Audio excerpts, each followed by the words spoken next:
Right, so this is a Friday today, so there are people working and I apologise for the noise. I've took the day off to play about with this. So we're restoring a 1964 Series 2A ex-military Land Rover, and this is the chassis that we are to be using.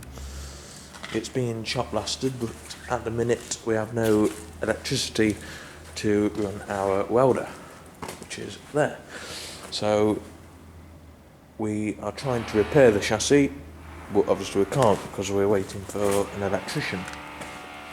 So this is what we started to do. We've cut the rotten part of the dumb iron out, and this part here is going to make up the replacement bit. We are not replacing the entire dumb iron because there's nothing wrong with it, and there's a lot of measuring and whatever that I need to go into fitting the new one because it has to be right.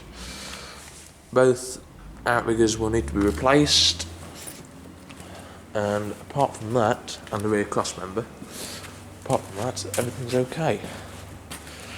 That's the rear cross member we're going to use, which was replaced on the original chassis. And it's made of much thicker material, which means it will last longer and is stronger. This is one of the original front wings here. It's going to need a bit of attention. There's a bit of a hole there that will need to be filled.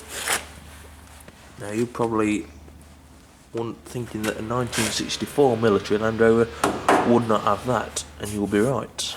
We'll come to that later. This is all the engine parts, which we're hoping to rebuild tomorrow,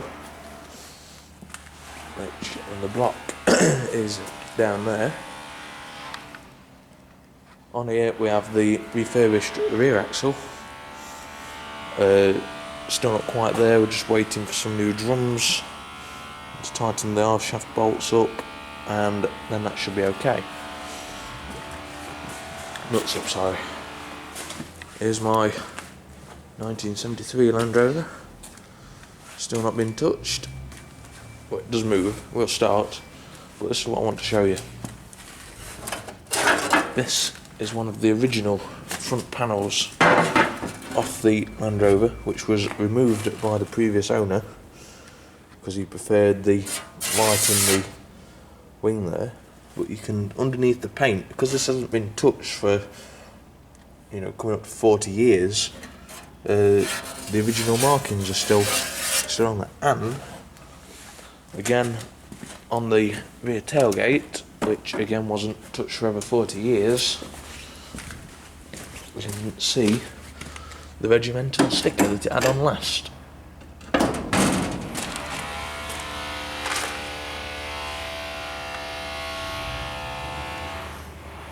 Now I forgot what these mean, but I believe that the regimental number will go on there, and the red denotes what sort of what job it was doing, if you like, and that shows you where it was from, and that means it was from Wales, I think, which is quite ironic because the previous owner took the vehicle to Wales many times on holiday. So down here we've got the original front bumper, which again will need just a general tidy up, can be fitted. We've got the front panel down there, which is in very good condition, but it's not the original one. Right, so then I've removed both of the Tex Magna switches off the steering column. One is dangling down there somewhere, you can probably just see it. And now I'm just going to turn my attention to the wiring for the original Tex Magna switch. Here I've got the flasher unit, and I appear to have, let me move this where I can work.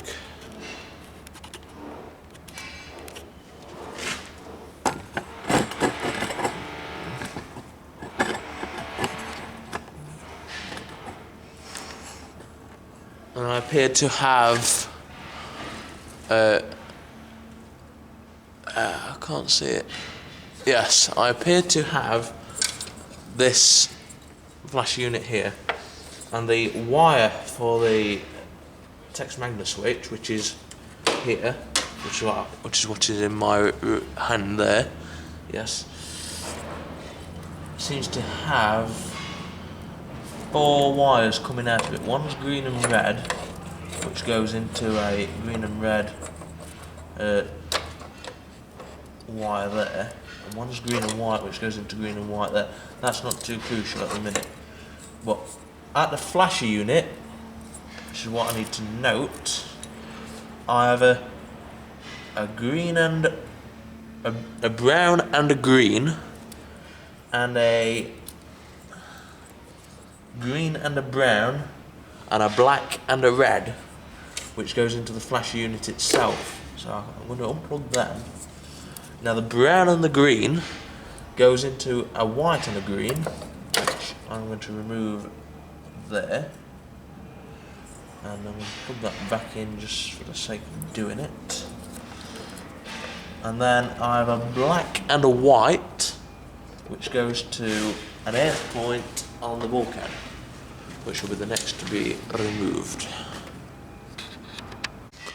So that is the bolt, which appears to be for the earth point, and it's the same as the ones that holds the coil onto the bulkhead. And for the wiring, I've got this bundle here, which is in my hand, and the bundle for the text magnet switch, which is there. This can now be pulled through, back through into the other side, and I can remove that from the vehicle.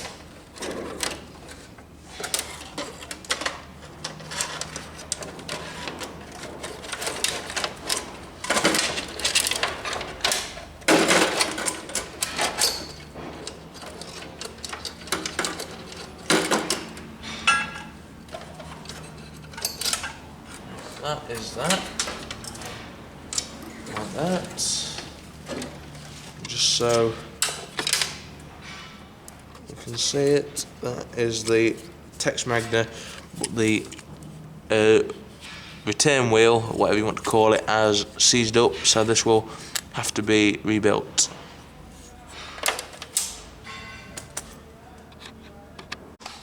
Right, I've got a white wire, which is that one. That wire goes to the starter button, which is down here. So that is the power from that, and that goes from the black, because this is positive earth, which I need to remember for when I wire it up. I've also got this bundle here, which I'm trying to look through the camera, which is a white wire, a white coated wire, through the main loom, which is on the right, looking at it from this side. That has 2 wires going into it, and the 2 wires going out of it go to the oil cold start light, yellow, and oil pressure light, red, and oil pressure light, green, which I'm going to disconnect them now, like so, and then I can't see any reason why that can't be tucked back through there.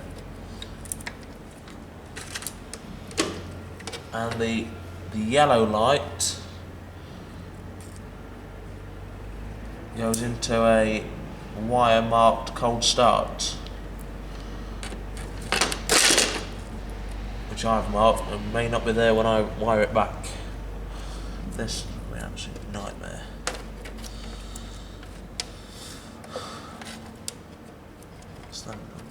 Then I have a panel light illumination wire, which is this one. Hang on a minute, hang on. Where my finger is. Yes. No. Yes, that. No. Not that one.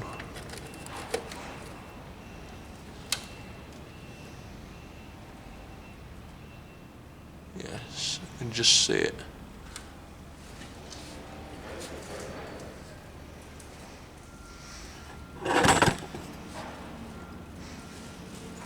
Right, and that wire there, that goes to the panel lights, and again is a white coated wire, but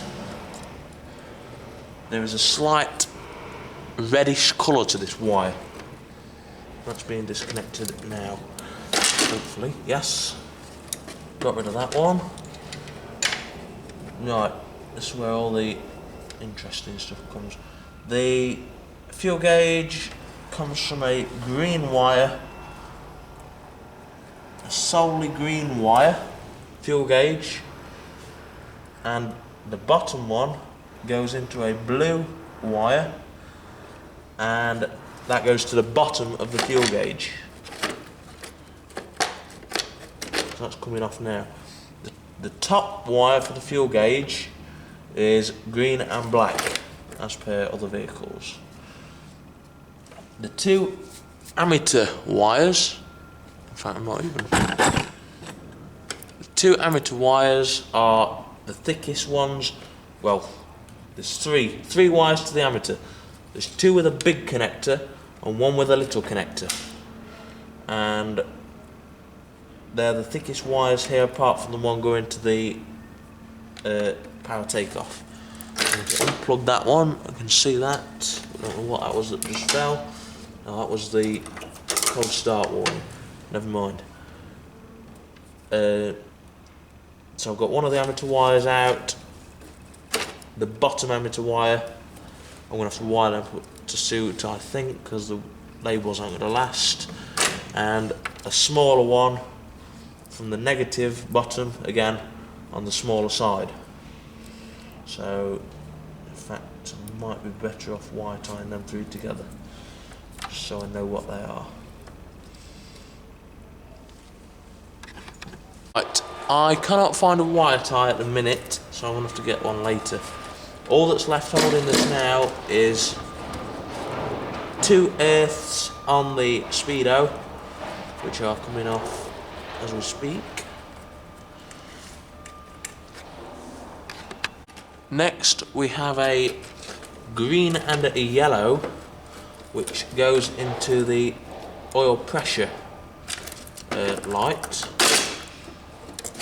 That. And then finally we have another one of our favourite coloured wires, which goes to the main beam. Now I probably tat it out as one, like that, so I know. Actually, it's not going to make any difference, is it? No, I will. This wire here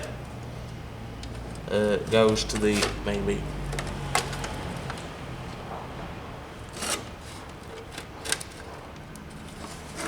And now we get into it. We've got 2 more earth wires on the ammeter, on the ammeter gauge, whatever you want to call it, multi-gauge, whatever.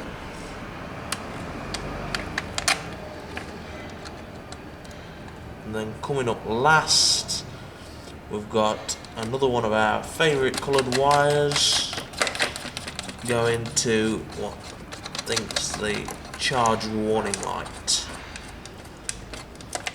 which goes into a red. And that is seriously corroded.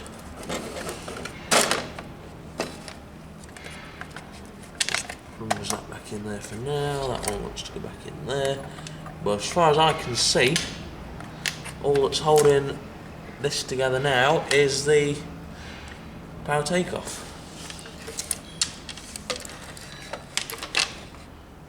If you're getting bored of this, there's more to come. From the top of here, I've removed one white wire to the starter button and one thick live wire marked PTO neg. which is actually positive because it's positive earth. And there we have one standard military spec dashboard removed from a 1964 Series 2A Land Rover with a speedo showing 16,270 miles, almost 71. Fuel gauge, ammeter and main beam. 2 added lights, not quite sure what they're for, and that is the light for the panel lights. When I bought this vehicle, I put a battery to it, and I found that the majority of the electrical systems on the Land Rover were actually working, like indicators and whatever, which, consider it was stood lying abandoned for 25 years, isn't too bad, I don't think.